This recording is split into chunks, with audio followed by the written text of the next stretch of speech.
رشتوں کی خوبصورتی ایک دوسرے کی بات کو برداشت کرنے میں ہے۔ بے عیب انسان تلاش کرو گے تو اکیلے رہ جاؤ گے۔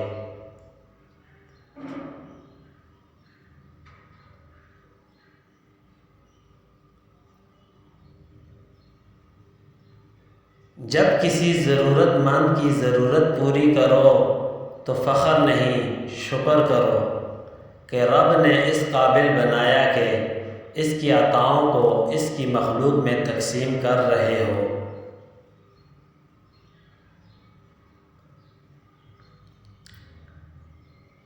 جن کی آنکھیں سجدوں میں بھیگتی ہیں وہ کبھی اپنی تقدیر اور قسمت پر رویا نہیں کرتے۔ کوئی عبادت کی چاہ میں رویا، کوئی عبادت کی راہ میں رویا۔ عجیب ہے یہ نماز محبت کا سلسلہ، کوئی قضا کر کے رویا، کوئی ادا کر کے رویا۔ اللہ سے محبت کرو، وہ آزمائش تو دیتا ہے مگر آزمائش میں تنہا نہیں چھوڑتا۔ میری غفلتوں کی بھی حد نہیں، تیری رحمتوں کی بھی حد نہیں۔ نہ میری خطا کا شمار ہے، نہ تیری عطا کا شمار ہے۔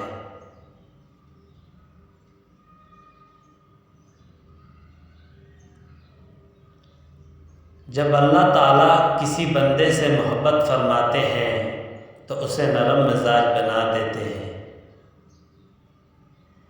یہ بات ہمیشہ یاد رکھو کہ دنیا کی محبت سے رب نہیں ملتا، لیکن رب کی محبت سے دنیا اور آخرت دونوں مل جاتی ہے۔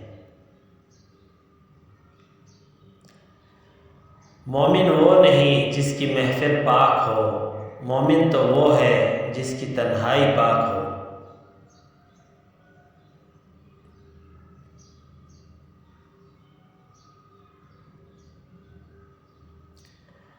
تمام محبتوں سے بڑھ کے محبتوں کا حقدار صرف تو صرف اللہ ہے۔